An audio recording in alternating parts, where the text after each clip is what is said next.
Hello everyone, welcome back to my channel. Today I am here with previous year questions and these questions are from UGC NET दिसंबर 2009। दिसंबर 2009 के मैं already दो part में solve कर चुकी हूँ और ये थर्ड पार्ट है।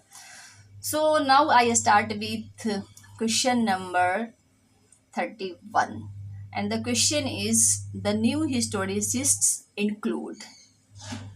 Option A is Greenbelt, Showalter, Montrose.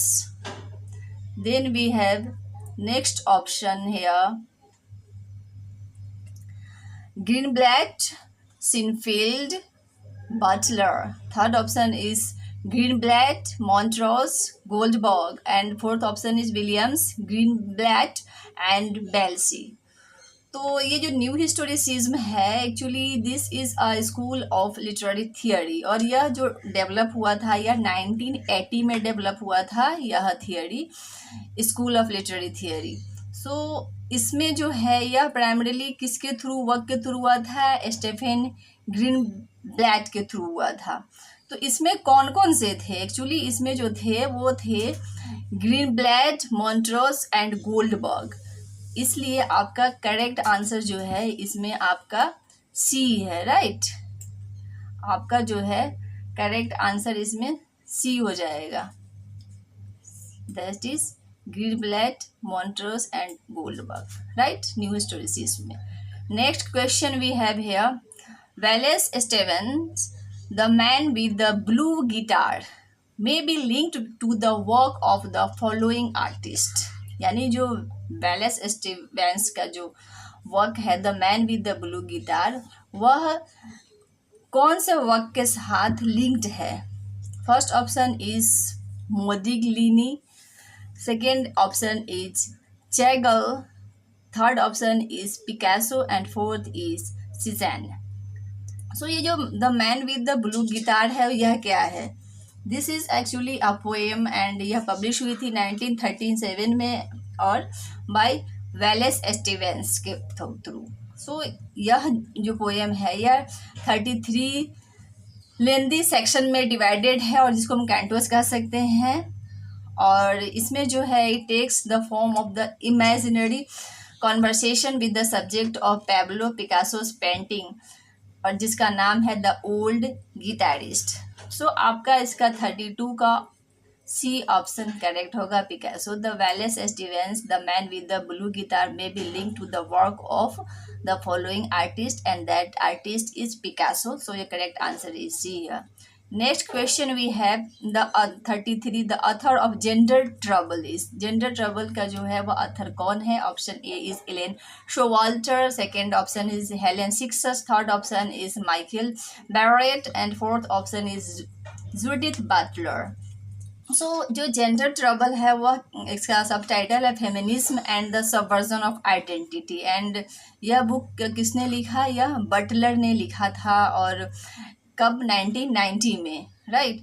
सो आपका जो इसका आंसर हो जाएगा करेक्ट आंसर यहाँ आपका है ये Judith Butler right. The author of gender trouble is Judith Butler और इसमें वह किस चीज़ की बात करती है actually this work is all about feminism, gender equality, women's studies, lesbianism, gay studies and queer theory. इन सब चीज़ों पे इसने फोकस किया है इस बुक में राइट। जेंडर ट्रबल में काफ़ी इंपॉर्टेंट बुक है, चाहे तो आप इस बुक को थॉरो पढ़ सकते हैं। Next question we have here the structural analysis of science was practised by. अब जो स्ट्रक्चरल एनालिसिस ऑफ साइंस है किसको द्वारा प्रैक्टिस किया गया। First option is Michael Michel Foucault, second option is Jacques Lacan and third option is Julia Kristeva and fourth option is Roland Barthes. So ये actually जो है स्ट्रक्चरल एनालिसिस यह बार्थस के द्वारा यह प्रैक्टिस किया गया उससे एसोसिएटेड है। एक्चुअली जो ये रोनाल्ड बार्थस जो है वह फ्रेंच लिटरेरी थियरिस्ट और फिलोसफर है, और इनकी जो जो introduction to structural analysis of narrative जो है वह actually correspondence between structure and narrative के बारे में बात करती है। बार्थेस जो है वो काफ़ी इंपॉर्टेंट है लिटरेरी थियरी में, so you must go through Barthes. So structural analysis of science जो है वह रोनाल्ड बार्थेस से एसोसिएट है, जो आपका करेक्ट आंसर यहाँ बार्थेस होगा। Next question 35, which of the following is a spoof of a Gothic novel. अब एक्चुअली आपको गॉथिक नॉवेल पता होगा तभी आप इसका आंसर दे पाएंगे। इनमें से आपको कौन सा लग रहा है ऐसा है कि जो गॉथिक स्पूफ है गॉथिक नॉवेल का? So first option is Frankenstein, second is Northanger Abbey, and third is castle of Otranto, fourth option is mysteries of Udolpho. तो आपको पता होना चाहिए जो नॉर्थेंगर एब्बे जो है वह गॉथिक नॉवेल है। और किसने लिखा है इस नॉवेल को? यह जेन ऑस्टन ने लिखा। Jane Austen is a famous, you can say famous female writer of 19th century, right, who has written also so many novels like Pride and Prejudice, Northanger Abbey. So this answer would be here, Northanger Abbey.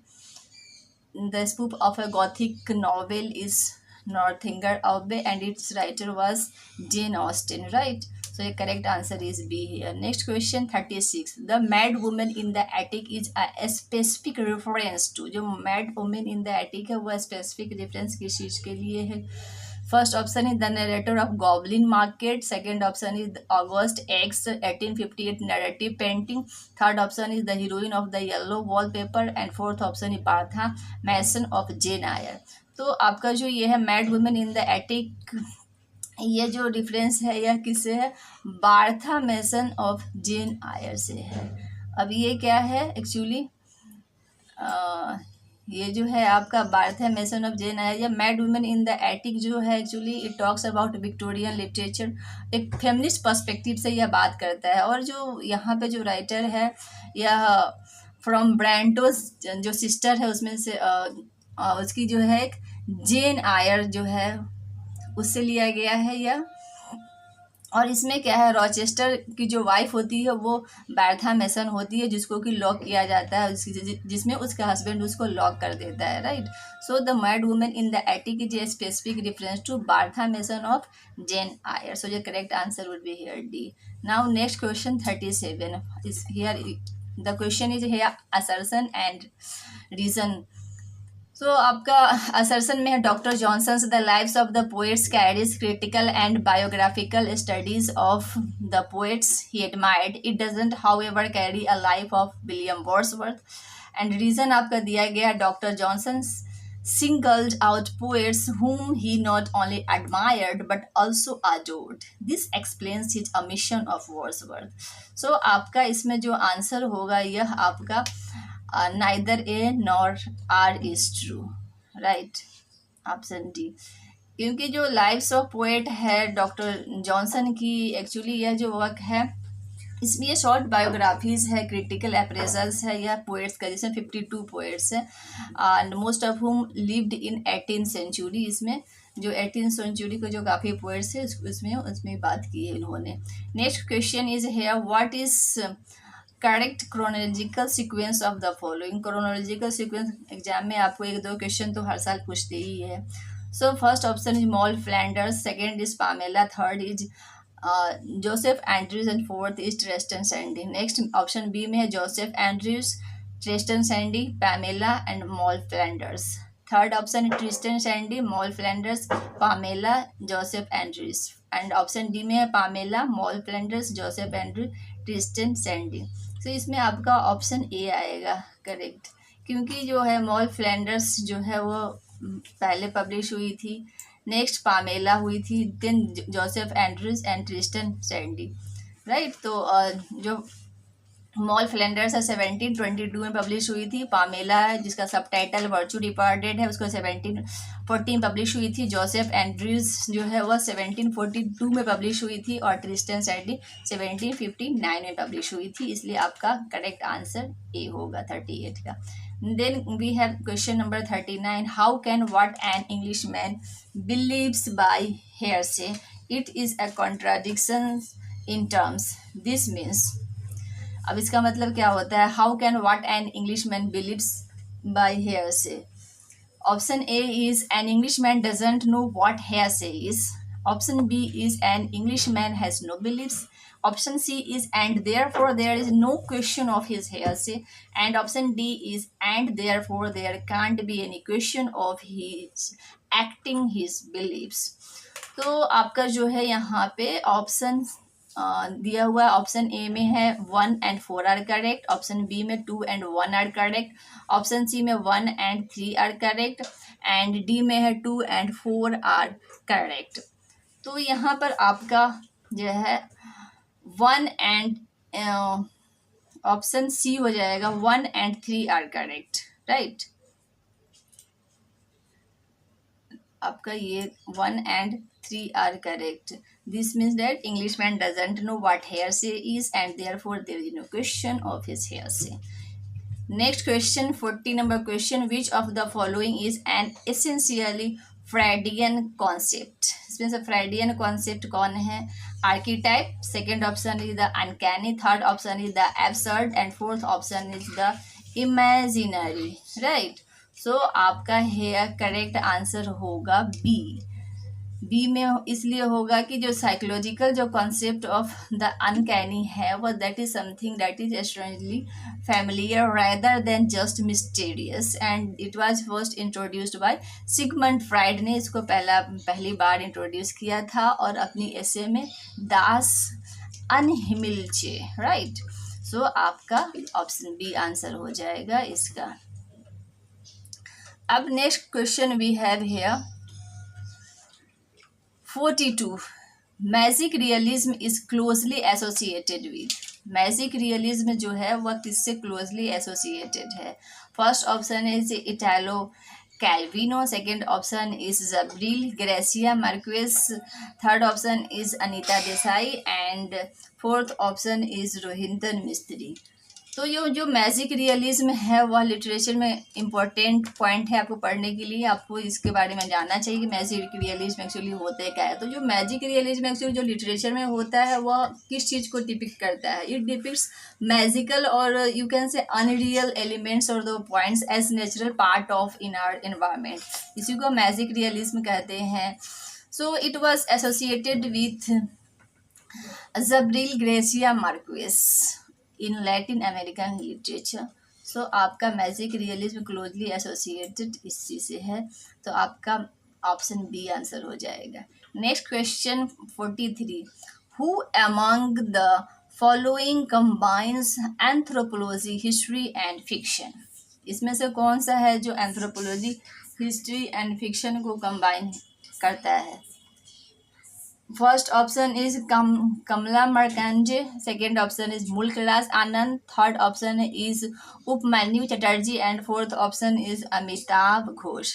तो इसमें से कौन ऐसा writer जो anthropology history and fiction को combine करता है? तो इसमें है आपका आंसर हो जाएगा मुल्कराज आनंद, क्योंकि Mulk Raj Anand is an Indian writer in English and who combines anthropology, history and fiction and वह मोस्टली किसके लिए जाना जाते हैं? He is mostly known for short stories and which have acquired the status of being classical works of modern Indian English literature, right? So आपका option B answer हो जाएगा। Next question 44।